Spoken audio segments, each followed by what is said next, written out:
तो दोस्तों संडे होने वाला है यूएफसी का fight night event Charles Oliveira versus Gamrot और इस इवेंट की मैं लाइव स्ट्रीमिंग करूंगा। और अभी यूएफसी में बहुत बड़ा बवाल मचा हुआ है एलेक्स के विन के बाद। कोई कह रहा है कि खामजाद की फाइट होनी चाहिए एलेक्स पेरेरा के साथ, कोई कह रहा है कि इरी प्रोवास्का की होनी चाहिए, तो कोई कह रहा है कि मागोमेड एंकलाइव को रीमैच मिलनी चाहिए एलेक्स पेरेरा के साथ। किसी का यह भी कहना है कि कार्लोस उल्बर्ग के साथ उनकी फाइट होनी चाहिए, तो कोई ये भी कह रहा है कि हेवीवेट में ट्रिपल चैंपियन बनने के लिए उनकी फाइट हो जानी चाहिए टॉम एस्पिनल के साथ। और किसी का यह भी कहना है कि एलेक्स पेरेरा की फाइट हो जानी चाहिए जॉन जोन्स के साथ व्हाइट हाउस इवेंट के लिए। तो फिलहाल एलेक्स की जीत ने पूरे यूएफसी को और यूएफसी के फैंस को हिला के रख दिया है और एलेक्स पेरेरा ने सबको गलत प्रूव कर दिया है। अगर कमबैक हो तो एलेक्स पेरेरा जैसा हो, वरना ना हो। तो अभी हम सारे सिनेरियोस के बारे में समझेंगे, किसकी फाइट एलेक्स पेरेरा के साथ हो सकती है, किसकी फाइट यूएफसी यहां पे चाहेगी एलेक्स पेरेरा के साथ हो जाए। और पूरी वीडियो देखने के बाद आप आपका ओपिनियन भी कमेंट सेक्शन में जरूर डाल देना। मेरी थोड़ी हेल्थ सही नहीं है, इसकी वजह से मेरी आवाज में थोड़ा सा डिफरेंस आएगा, तो इसको थोड़ा इग्नोर कर देना। और ऐसा यूएफसी और कॉम्बैट रिलेटेड अपडेट जानने के लिए चैनल को सब्सक्राइब कीजिए, एमएमए फाइट वाला।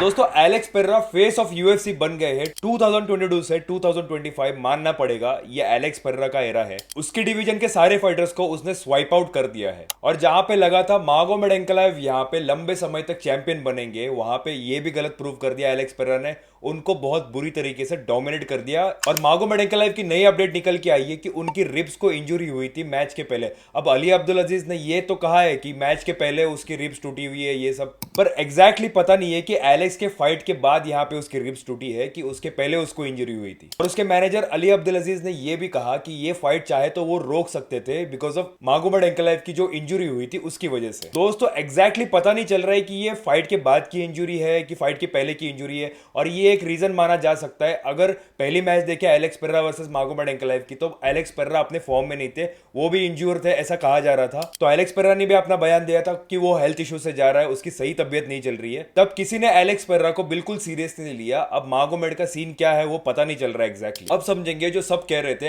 एलेक्स पेरेरा वर्सेस खामजाद चिमाएव की फाइट हो जानी चाहिए, ये सच में हो सकती है क्या? दोस्तों हम तो चाहते हैं कि इन दोनों की फाइट हो जाए बिकॉज हमको ऐसी फाइट्स बड़ी पसंद है देखने में। पर यहाँ पे यूएफसी और डेना व्हाइट ये फाइट होने नहीं देंगे। बहुत बड़ा फैन फॉलोइंग है दोनों फाइटर्स का। तो अगर एलेक्स पेरेरा वर्सेस खामजाद चिमाएव की मैच हो जाए तो हमें तो बड़ा मजा आएगा, पर यूएफसी को मजा नहीं आएगा ना दोस्तों। बिकॉज यूएफसी तो वही चाहती है कि ऐसे ही चैंपियंस बने रहे जिनकी फैन फॉलोइंग बहुत बड़ी हो, जो पेपर व्यूज ला के दे यूएफसी को। तो अगर किसी को लगता है एलेक्स पेरेरा वर्सेस खामजाद चिमाएव ये फाइट होगी, तो दोस्तों अभी के लिए तो भूल जाओ। थोड़ा टेक्निकल चीजों पे भी समझेंगे। खामजाद चिमाएव को यहाँ पे वेट बढ़ाना पड़ेगा, वो बढ़ा भी लेगा बिकॉज उसके एस्पिरेशंस थे कि वो डबल चैंपियन बने, ट्रिपल चैंपियन बने। उसने काफी बार ये मीडिया के सामने भी बताया और ट्वीट्स भी करे थे कि उसको 3 डिवीजन चैंपियन बनना है, ये सब चीजें उसने कही थी। और उतना ज्यादा पोटेंशियल खामजाद चिमाएव में है कि वो डबल चैंपियन ट्रिपल चैंपियन बन सकता है। और वो स्कैरी भी है, उसके स्किल्स के ऊपर कोई सवाल नहीं उठा सकता, कोई शक नहीं कर सकता। उसकी क्रैपलिंग स्किल्स, उसके रेसलिंग स्किल्स के टॉप नॉच है।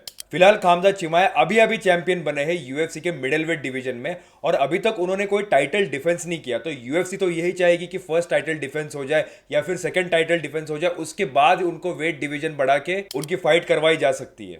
बट यस, खामजाद चिमाएव को मैं टॉप नॉच फाइटर मानता हूं यहाँ पे। उसकी जैसी रेसलिंग अभी यूएफसी में किसी के पास नहीं है। एलेक्स पेरेरा उसके बिल्कुल अपोजिट है, वो स्ट्राइकर है। और यहाँ पे एलेक्स पेरेरा की कभी ग्रैपलिंग और टेकडाउन्स कभी देखने नहीं मिले, किसी भी फाइट में उसने इतने ज्यादा इनिशिएट नहीं किए थे, ना कभी एलेक्स पेरेरा की उस लेवल की रेसलिंग कभी देखने मिली। पर जब मैच एलेक्स पेरेरा की और खामजाद चिमाएव की फाइट होती है तो उसकी रेसलिंग वो कितना भी प्रैक्टिस करे, खामजाद चिमाएव के साथ तो बिल्कुल मैच नहीं होगी। तो फैक्ट है, खामजाद चिमाएव की रेसलिंग के साथ एलेक्स पेरेरा की रेसलिंग कभी मैच ही नहीं हो सकती बिकॉज खामजाद चिमाएव रेसलिंग और ग्रैपलिंग बहुत टाइम से करते आ रहे हैं, काफी सालों से करते आ रहे हैं। और खामजाद चिमाएव का कोर ही रेसलिंग है। तो डेफिनेटली यहाँ पे खामजाद चिमाएव के डोमिनेट करने के चांसेस ज्यादा है। पर अगर खामजाद चिमाएव स्ट्राइकिंग पे उतर आए तो दोस्तों एलेक्स पेरेरा खामजाद को 2-3 साल के लिए चेचनिया भेज देंगे। तो दोस्तों अगर ये दोनों की फाइट हो जाए तो कौन जीतेगा कौन नहीं जीतेगा, इसके हाइपोथेटिकल सिनेरियो भी मैं नहीं रखूंगा यहाँ पे, क्योंकि ये फाइट तो होगी ही नहीं फिलहाल के लिए। ऐसा मैं नहीं, यूएफसी चाहती है। तो क्या एलेक्स पेरेरा यहाँ पे अपना वेट बढ़ा के हेवीवेट में जाएंगे, ये भी एक सवाल है। बिकॉज यूएफसी अभी फिलहाल के लिए टॉम एस्पिनॉल को हेवीवेट डिवीजन का स्टार बनाने की कोशिश में है। और जब एलेक्स पेरेरा ने परफॉर्मेंस इंस्टीट्यूट में डेना व्हाइट को बोला कि उसको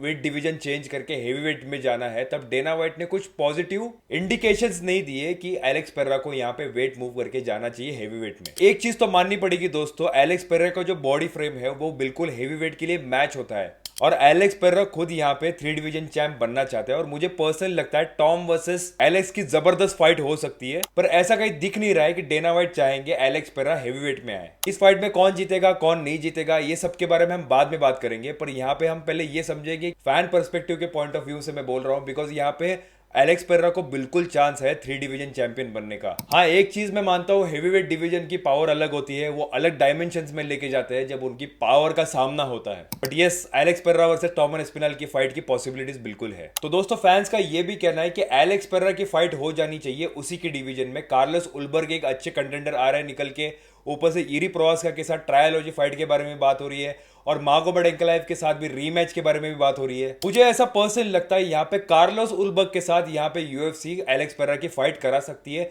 इरी प्रोवास्का और मागोमेड एंकलाइव का कोई चांस नहीं दिख रहा है यहाँ पे। मैं आपको एक चीज क्लियर कर देता हूँ क्यों इरी प्रोवास्का और मागोमेड एंकलाइव को चांस ना देने की बात मैं यहाँ पे कर रहा हूँ। क्यों मैं ऐसा कह रहा हूँ इरी प्रोवास्का और मागोमेड एंकलाइव के चांस नहीं है यहाँ पे एलेक्स पेरेरा के साथ फाइट करने के लिए, उसका रीजन मैं आपको बताता हूँ। फर्स्ट तो यूएफसी नहीं चाहती मागोमेड एंकलाइव चैंपियन बने, हमें वो स्किल्ड फाइटर लगता है और वो स्किल्ड फाइटर है भी, पर यूएफसी को चाहिए पेपर व्यूज और फैन फेवरेट फाइटर जो चैंपियन बने रहे। सेकंड, मागोमेड एंकलाइव नॉकआउट हुए। अगर मागोमेड एंकलाइव ये मैच पूरे 5 राउंड खेलते तो शायद उनको रीमैच करने के चांसेस ज्यादा थे, बिकॉज फर्स्ट मैच में आप देखोगे तो एलेक्स पेरेरा पूरे 5 राउंड खेला था और वो मैच काफी बराबरी की थी। एलेक्स पेरेरा का थोड़ा परफॉर्मेंस लो था बट वो अच्छा फाइट किया था। इसी वजह से फर्स्ट मैच के बाद तुरंत उसको रीमैच भी मिल गया। ये जो सेकंड रीमैच हुई उसमें यहाँ पे मागोमेड एंकलाइव नॉकआउट हो गए, वो भी फर्स्ट राउंड के पहले मिनट के 20 सेकंड में। पर दोस्तों, सुनने में सही नहीं लगेगा पर ये जो नॉकआउट हुआ है ना मागोमेड एंकलाइव, उस नॉकआउट ने मागोमेड एंकलाइव को काफी दूर कर दिया है टाइटल शॉट से और चैंपियनशिप मैच से। तो मागोमेड एंकलाइव के साथ तीसरी फाइट का कोई चांस नहीं है। पर एक बात मैं बता रहा हूँ, मागोमेड एंकलाइव का फ्यूचर बहुत ब्राइट है यूएफसी में। अब ये भी बोला जा रहा है कि यूरी प्रोवास्का के साथ भी ट्रायलॉजी फाइट हो जानी चाहिए, पर दोस्तों अगर फर्स्ट और सेकंड मैच देखे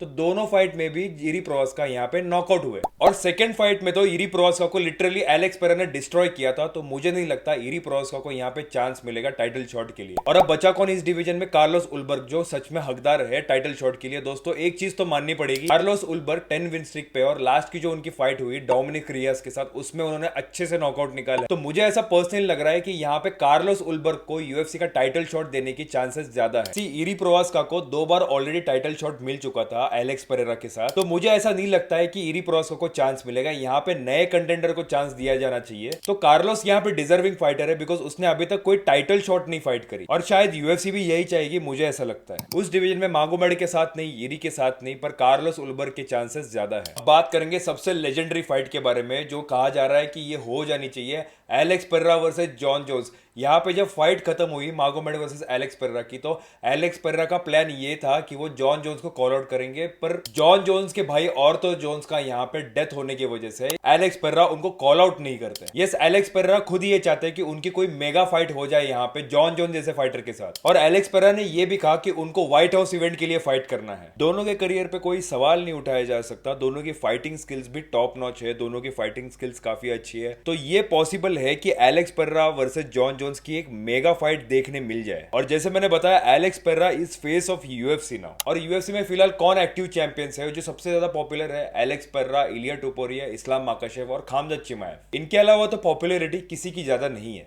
और एलेक्स पेरेरा और जॉन जोन्स की अगर फाइट होती है तो दोनों एक ही एज के हैं, दोनों की वेट कैटेगरी भी ऑलमोस्ट सेम है, बिकॉज जॉन जोन्स हेवीवेट में फाइट करते हैं और एलेक्स पेरेरा लाइट हेवीवेट में फाइट करने के बाद भी उनका बॉडी फ्रेम जो है वो हेवीवेट जैसा है। अचीवमेंट्स की बात करें तो एलेक्स पेरेरा भी अभी गोट लिस्ट में आता है, जॉन जोन्स गोट लिस्ट में है बिकॉज वो अनडिफीटेड रहा है पूरे करियर में। तो व्हाइट हाउस इवेंट के लिए बुक हो सकती है एक legacy fight, legend versus legend, Alex Pereira versus Jon Jones. पर डेना व्हाइट इस चीज से शायद एग्री नहीं करेंगे बिकॉज आप सबको पता नहीं होगा, डेना व्हाइट ने काफी गलत स्टेटमेंट्स दिए थे जॉन जोन्स के लिए। उन्होंने ये भी कहा था कि जॉन जोन्स के ऊपर ट्रस्ट नहीं है, उसके ऊपर ट्रस्ट इश्यूज दिखाए थे डेना व्हाइट ने। पर डेना व्हाइट जहां प्रॉफिट और पैसे की बात आती है वहां पे पिघल जाते हैं। तो डेना व्हाइट ही इस चीज को एग्री करे और ये फाइट फिक्स करे, कुछ कह नहीं सकते। तो ये थी मेरी सारी स्टडी और सिनेरियो जो मैंने आपको बताया, किस फाइटर के साथ यहाँ पे फाइट यूएफसी करवा सकती है, किस फाइटर के साथ यहाँ पे फाइट करने के चांसेस ज्यादा है, ये सब अच्छे से मैंने एक्सप्लेन किया है। कुछ मेरा पॉइंट रह गया हो तो कमेंट सेक्शन में जरूर डालना। और दोस्तों, आपको कमेंट सेक्शन में वोट जरूर करना कौन से फाइटर की फाइट यहाँ पे हो जानी चाहिए एलेक्स पेरेरा के साथ। दोस्तों, ये भी जरूर डालना कि किस फाइटर की क्यों फाइट हो जानी चाहिए, इसका एक रीजन भी आप बता देना, मैं आपका पॉइंट ऑफ व्यू भी समझूंगा। तब तक के लिए मैं आप सबका अलविदा लेता हूं, मिलते हैं अगली वीडियो में। और साहिल साइनिंग ऑफ।